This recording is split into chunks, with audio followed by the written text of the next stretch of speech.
మలక్పేటలో CPI నేత చందునాయక్ హత్య కేసులో గుంటూరు భూ వివాదం కీలకంగా గుర్తించారు.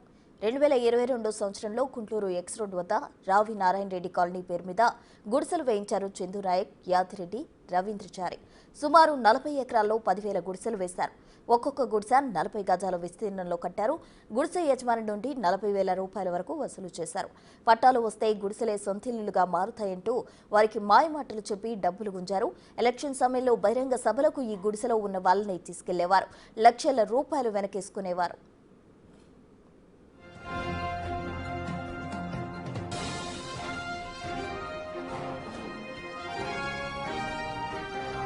సర్వే నెంబర్లు 221, 222, 23, 24 భూముల్లో ఈ గుడిసెలను నిర్మించారు.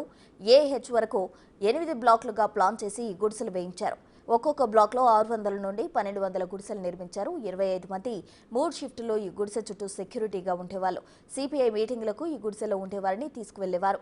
వారు రాకపోతే ఇళ్ల పట్టా రావని బెదిరించేవారు. కూలీ నాలి పని చేసుకునే వారిని టార్గెట్గా చేసుకుని వారిని ఇళ్ల పట్టాలు ఇప్పిస్తామని లక్షల రూపాయలు దండుకున్నారు.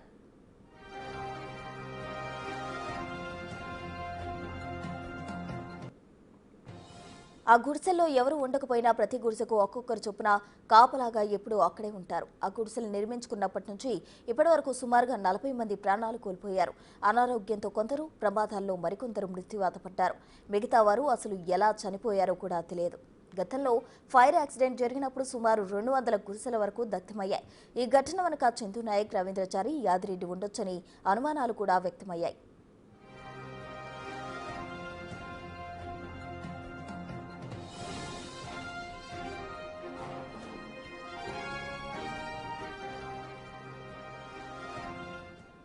మోర్ డీటెయిల్స్ మా ప్రతినిధి విజయ్ అందిస్తారు. ఇదే అంశానికి సంబంధించి విజయ్ చెప్పండి, మలక్పేటలో సిపిఐ నేత చందునాయక్ హత్య కేసులో గుంటూరు భూ వివాదం కీలకంగా ఉంది అంటున్నారు. దానికి సంబంధించిన అప్డేట్స్ ఏంటి?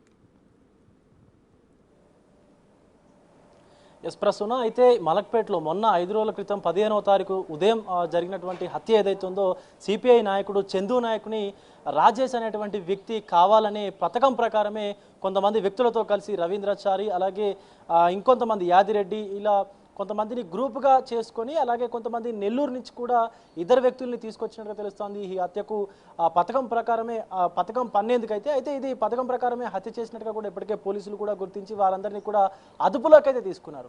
సో ఇది మెయిన్గా ముఖ్యంగా చూసుకున్నట్టయితే అసలు ఇదంతా కూడా పూర్తిగా ఒక భూ వివాదం చుట్టూ కూడా తిరిగినట్టుగా తెలుస్తోంది. ఆ భూ వివాదమే ఈ యొక్క చందు నాయక్ హత్యకు దారి తీసినట్టుగా కూడా తెలుస్తోంది. అయితే అటు రాజేష్ ఎవరైతే ఉన్నారో రాజేష్ ఇదివరకు ఎంఎల్ పార్టీలో ఉండేవాడు, అంటే సిపిఐ ఎంఎల్ పార్టీలో ఉండేవాడు. ఆ పార్టీ సంబంధించినటువంటి కార్యకలాపాలు ఇప్పుడు లేకపోవడంతో అలాగే రాజేష్ అనేటువంటి వ్యక్తి కొంత మావోయిస్టులకు కూడా సహకరిస్తున్నట్టుగా కొన్ని ఆరోపణలు ఉన్నాయి. కొన్ని కీలక సమాచారం కూడా పోలీసులు తీసుకున్నారు.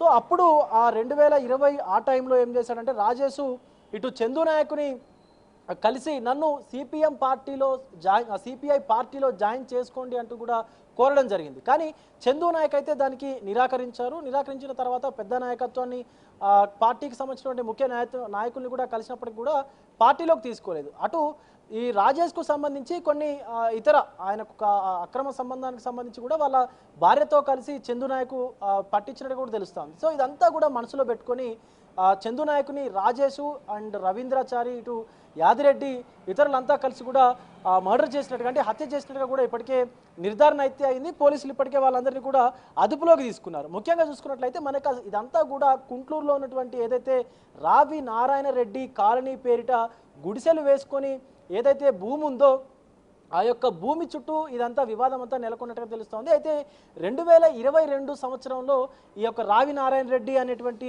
కాలనీని ఏర్పాటు చేసుకొని గుంటూరు ఎక్స్ రోడ్ వద్ద సుమారుగా 10,000 గుడిసెల వరకు ఆ యొక్క ప్లేస్లో గవర్నమెంట్ ప్లేస్లో అయితే వేశారు. ఒక్కసారి వాటి సర్వే నెంబర్ చూసుకున్నట్లయితే మనకు 221, 222, 223 నుంచి 224 గల ఈ సర్వే నెంబర్లో 4 సర్వే నెంబర్లో సుమారుగా 10,000 గుడిసెల వరకు వేశారు. సో ఈ 10,000 గుడిసెల్ని ఎంత ప్లేస్లో వేశారంటే ఎంత విస్తీర్ణంలో వేశారంటే కేవలం 40 గజాల విస్తీర్ణంలో మాత్రమే ఒక్కొక్క గుడిసెని ఉండేలాగా కూడా వేశారు. సో ఇవి వేసినన్నింటినీ కూడా 8 బ్లాకులుగా అంటే ఏబిసి టు హెచ్ వరకు A to H వరకు 8 బ్లాకులుగా మొత్తం అన్ని సెపరేట్ చేసుకొని కాలనీస్ టైప్లో పూర్తిగా ఒక గవర్నమెంట్ లేఅవుట్ అయితే ఎట్లా వేస్తారో అదే ప్లాన్ తోటి కేవలం చిన్న చిన్న గుడిసెలు, అవి మొత్తం అసలు అక్కడ ఎవరు ఉండరు, కనీసం దాంట్లో నివాసం కూడా ఉండరు. ఏదో 4 కర్రలు బాతేసి దాని చుట్టూ మొత్తం దాని పైన అంతా కూడా పట్టాలు, టార్పాలిన్, ఆ ప్లాస్టిక్ సంబంధించినటువంటి పట్టాలు ఏవైతే ఉంటాయో ఆ పట్టాలన్నింటినీ కూడా కప్పుకొని అక్కడ గుడిసెలు వేసినటువంటి పరిస్థితి కనిపిస్తూ ఉంది.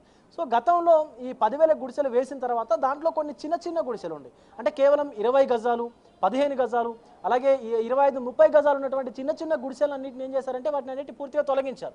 సో తొలగించి పూర్తిగా అన్ని రోడ్డు, అక్కడ అసలు దొరకందంటూ ఉండదు, ఇంకా అన్ని సౌకర్యాలు ఉండేలాగా. ఈవెన్ గవర్నమెంట్ దానికి అసలు ఎలాంటి ఎలక్ట్రిసిటీ సప్లై కూడా లేదు. కానీ అక్కడ మాత్రం ఆ గుడిసెల్లో ఎవరు ఉండకున్నా కూడా పూర్తిగా ఒక వ్యక్తి, ఆ గుడిసెకు సంబంధించినటువంటి వ్యక్తుల్లో, ఆ కుటుంబానికి సంబంధించి ఒక వ్యక్తి మాత్రం దానికి ఎప్పుడు కూడా కాపలా ఉంటారు. అలాగే 3 షిఫ్టుల్లో ఆ గుడిసెల చుట్టూ గుంటూరు ఎక్స్ రోడ్ వద్ద ఉన్నటువంటి రావినారాయణ ఆ యొక్క కాలనీలో ఉన్నటువంటి ఈ గుడిసెలు ఏవైతే ఉన్నాయో సర్వే నెంబర్ 221 నుంచి 224 వరకు ఉన్నటువంటి ఈ ల్యాండ్లో మొత్తం కూడా 3 షిఫ్ట్లలో మొత్తం 25 నుంచి 40 మంది వరకు కూడా సెక్యూరిటీగా ఉంటారు. అంటే ఎవరు ఎక్కడి నుంచి వస్తున్నారు, అసలు ఈవెన్ వాళ్ళ లోపలికి ఎవరైనా కొత్త వ్యక్తులు వెళితే గనక నువ్వు ఎక్కడి నుంచి వచ్చావు ఏంటి అని చెప్పి పూర్తిగా కూడా ఆరాలు తీసేటువంటి పరిస్థితి కూడా కనిపిస్తూ ఉంది. అంటే ఎవరు ఎక్కడి నుంచి వస్తున్నారు, అంటే ఈ దీనికి సంబంధించి ఈ గుడిసెలకు సంబంధించి ఏమైనా డీటెయిల్స్ తీసుకుంటున్నారా అన్నటువంటి కోణంలో కూడా ఈ సెక్యూరిటీగా ఉన్నటువంటి అందరూ కూడా ఈ సభ్యులు ఎవరైతే ఉంటారో ఆ గుడిసెల్లో ఉండేటువంటి ముఖ్యమైనటువంటి నాయకులు ఎవరైతే ఉంటారో, ఇటు రవీంద్రచారికి అనుచరులు కావచ్చు, అటు యాదిరెడ్డి అనుచరులు కావచ్చు, ఇటు చందు నాయక్ సంబంధించినటువంటి అనుచరులు కావచ్చు, అటు రాజేష్ యొక్క అనుచరులు కావచ్చు. సో ఇలా ఒక్కొక్కరు 3 షిఫ్ట్లలో ఆ సెక్యూరిటీగా కూడా ఉండేవాళ్ళు. అలాగే మనం ముఖ్యంగా చూసుకున్నట్లయితే ఒక్కొక్క గుడిసె వేయడానికి ఆ యొక్క గవర్నమెంట్ సంబంధించినటువంటి ఆ భూమి ఏదైతే ఉందో దాంట్లో ఒక్కొక్క గుడిసె వేయడానికి సుమారుగా 40,000 రూపాయల వరకు కూడా ఆ యొక్క గుడిసెల యజమానులు ఎవరైతే ఉంటారో, అంటే చిన్న చితగా పని చేసుకునే వాళ్ళందరూ కూడా ఏదో పూట గడిస్తే, అంటే ఒక పూట పని చేస్తే తప్ప వాళ్ళకి ఒక రోజు పని చేస్తే తప్ప పూట గడనటువంటి పరిస్థితి ఉంటుంది. సో అలాంటి వాళ్ళ దగ్గర నుంచి సుమారుగా ఒక్కొక్కరి దగ్గర నుంచి 40,000 రూపాయల వరకు కూడా వీళ్ళందరూ, ఇటు చందు నాయక్ కావచ్చు, అలాగే రాజేష్ కావచ్చు, ఇతర సభ్యులందరూ కూడా వాళ్ళ దగ్గర నుంచి డబ్బులు వసూలు చేసినటువంటి పరిస్థితి కనిపిస్తూ ఉంది. అయితే ఈ గుడిసెల్లో 8,000 గుడిసెలు ఏవైతే ఉన్నాయో దీంట్లో సుమారుగా 1,300 మందిని రాజేష్ అయితే జమ చేశాడు ఈ గుడిసెలు వేయడానికి. సో ఈ రాజేష్ జమ చేసినటువంటి 1,300 మందితో పాటు ఇతర చందు నాయక్, రవీంద్రాచారి వీళ్ళందరూ కలిసి తీసుకొచ్చినటువంటి జనాలు ఎవరైతే ఉన్నారో వీళ్ళందరినీ ఒక ఆట బొమ్మలుగా వాడుకునేవాళ్ళు. ఎందుకంటే వాళ్ళకి ఒక ఆశ చూపించేవాళ్ళు, కేవలం ఇక్కడ పట్టా వచ్చిందంటే మీకు లక్షల్లో ఈ భూమి విలువ చేస్తుంది కాబట్టి ఖచ్చితంగా మీకు ఇక్కడ పట్టాలు విప్పిస్తామంటూ వాళ్ళకి సంబంధించినటువంటి ఆ పార్టీకి సంబంధించినటువంటి సిపిఐ మీటింగ్స్ ఏవైతే ఉంటాయో ఆ మీటింగ్స్కి వీళ్ళందరినీ తీసుకెళ్లడం, ఆ ముఖ్య నాయకుల నుంచి ఎవరైతే సంబంధించినటువంటి సిపిఐకి సంబంధించినటువంటి పార్టీ ఏదైతే ఉందో పార్టీ నాయకత్వం నుంచి లక్షల రూపాయలు చందు నాయక్ కావచ్చు, రాజేష్ కావచ్చు వీళ్ళందరూ తీసుకునేవాళ్ళు. కానీ ఆ మీటింగ్కు తీసుకెళ్ళినటువంటి ఎవరైతే ఈ అమాయకు ప్రజలు ఉన్నారో, ఈ అమాయకపు కార్మికులు ఎవరైతే ఉన్నారో, చిన్న చిన్న పనులు చేసుకున్నటువంటి వీళ్ళు ఎవరైతే ఉన్నారో వీళ్ళందరికీ 100-200 రూపాయలు ఇచ్చి మేనేజ్ చేసేవారు.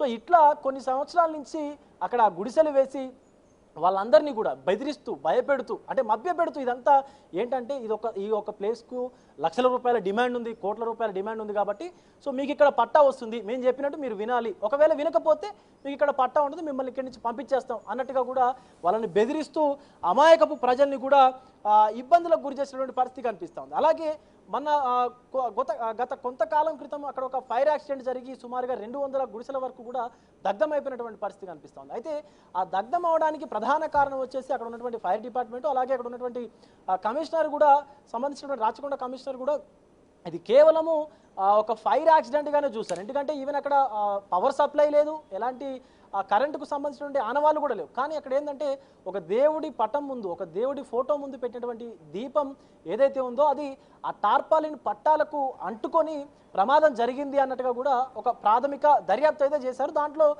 అదే కారణంగా చూపించారు. కానీ ఇక్కడ మెయిన్గా చూసుకున్నట్లయితే అసలు ఆ ప్రమాదం జరగడానికి కూడా కారణం వీళ్ళే అయి ఉంటారనేటువంటి అనుమానాలు కూడా వ్యక్తం అవుతున్నాయి. ఎందుకంటే ఒక్కొక్క గుడిసెకు సంబంధించి సుమారుగా 50 నుంచి లక్ష రూపాయల వరకు కూడా వసూలు చేయవచ్చు. అంటే ఈ యొక్క ప్రమాదంలో ఇవి దగ్ధమైపోయాయి కాబట్టి, కాలిపోయాయి కాబట్టి 50 నుంచి లక్షల రూపాయలు కూడా వరకు ప్రభుత్వం నుంచి వసూలు చేయొచ్చు. వాళ్ళకి 5-10 పారేసి మిగతాయి మనం తీసుకోవచ్చు, ఆ మిగతా డబ్బులు మనం దండుకోవచ్చు అన్నటువంటి ఆ కోణంలో కూడా వీళ్ళు చేసి ఉండొచ్చు అన్నటువంటి అనుమానాలు కూడా వ్యక్తమవుతానే ప్రస్తుతం. అయితే ముఖ్యంగా ఏది చందు నాయక్కు సంబంధించినటువంటి హత్య కేసు ఏదైతే ఉందో దీని వివాదం మొత్తం కూడా అటు రాజేష్కు సంబంధించినటువంటి భార్య వ్యవహారం ఒకటి, అంటే ఆయనకు సంబంధించినటువంటి అక్రమ సంబంధం ఒకటి, అలాగే ఈ భూ వివాదం మెయిన్గా వచ్చేసి భూ వివాదం ఏదైతే ఉందో ఈ కుంట్లూరులో వేసినటువంటి గుడిసెలు, ఆ 8,000 గుడిసెలు, అంటే ముందు 10,000 వేశారు, తర్వాత అవి 8,000గా కూడా కొంత కుదించినటువంటి పరిస్థితి కనిపిస్తుంది. సో ఈ 8,000 గుడిసెలు ఏవైతే ఉన్నాయో ప్రభుత్వ భూమిలో ఉన్నటువంటి సర్వే నెంబర్ 221 నుంచి 224 వరకు కూడా ఈ గుడిసెలన్నీ ఉన్నాయి. అలాగే 8 బ్లాకులుగా, అంటే A to H ఒక్కొక్క బ్లాక్కి ఒక్కొక్క లీడర్ని ఏర్పాటు చేసుకున్నారు. వీళ్ళందరూ కూడా ఈ బ్లాక్లో ఉన్నటువంటి A block, B block, C బ్లాక్లో ఉన్నటువంటి లీడర్స్ ఎవరైతే ఉన్నారో వీళ్ళందరూ కూడా అటు చందుకి అలాగే ఇటు రాజేష్కి ఇతర ఆ గ్యాంగ్ ఎవరైతే ఉన్నారో వీళ్ళందరికీ కూడా రిపోర్ట్ చేసేవాళ్ళు అన్నట్టు. అంటే ఎవరైనా వచ్చారా, లేకపోతే ఆ ఫైర్ యాక్సిడెంట్ జరిగినప్పుడు కానీ అంతకుముందు ఇబ్బంది గురి చేసినప్పుడు కానీ ఇవి, అంటే వాళ్ళందరూ ఇబ్బందులు పడ్డప్పుడు కానీ ఎవరైనా వచ్చారా, లేకపోతే మీడియా ప్రతినిధులు ఎవరైనా వచ్చారా, మిమ్మల్ని ఏమైనా క్వశ్చన్ చేస్తున్నారా, అసలు మీరు ఎందుకు ఇక్కడ గుడిసెలు వేసుకున్నారన్నటువంటి ఆ యొక్క టాపిక్ తీసుకొస్తున్నారని చెప్పేసి కూడా మెల్లగా ఇన్ఫర్మేషన్ సేకరించే వాళ్ళని చెప్పేసి కూడా తెలుస్తూ ఉంది. ఈవెన్ మీడియా వాళ్ళు కానీ కొత్త వ్యక్తులు కానీ ఇంకెవరైనా సరే ఆ గుడిసెల్లోకి వెళ్ళాలి అంటే ఖచ్చితంగా అక్కడ ఉన్నటువంటి అందరూ పర్మిషన్స్ తీసుకోవాలి. అలాగే ఈవెన్ లోపలికి వెళ్ళేటువంటి ప్రయత్నం చేసినా కూడా కొన్ని సందర్భాల్లో బయట వ్యక్తుల మీద దాడులు జరిగినటువంటి ఆనవాళ్ళు కూడా ఉన్నాయని చెప్తున్నటువంటి సిచ్యువేషన్ అయితే కనిపిస్తూ ఉంది ప్రస్తుతం. అయితే మెయిన్గా చందు నాయక్కు హత్యకు గురి కావడానికైతే ఆ కుంట్లూరు భూ వివాదం ఏదైతే ఉందో అదే ప్రధానంగా కారణంగా అయితే కనిపిస్తూ ఉంది. దానికి సంబంధించి గతంలో కూడా ఆయన ప్రజాప్రతినిధులుగా ఆయన చలామణి అవుతూ కొంతమంది బిల్డర్స్ దగ్గర కూడా డబ్బులు తీసుకున్నట్టుగా తెలుస్తూ ఉంది. ఆ డబ్బుల విషయంలో అలాగే ఈ భూ వివాదం విషయంలోనే చందు నాయక్ హత్యకు గురైనట్టుగా తెలుస్తూ ఉంది ప్రస్తుతం. Right, thank you Vijay.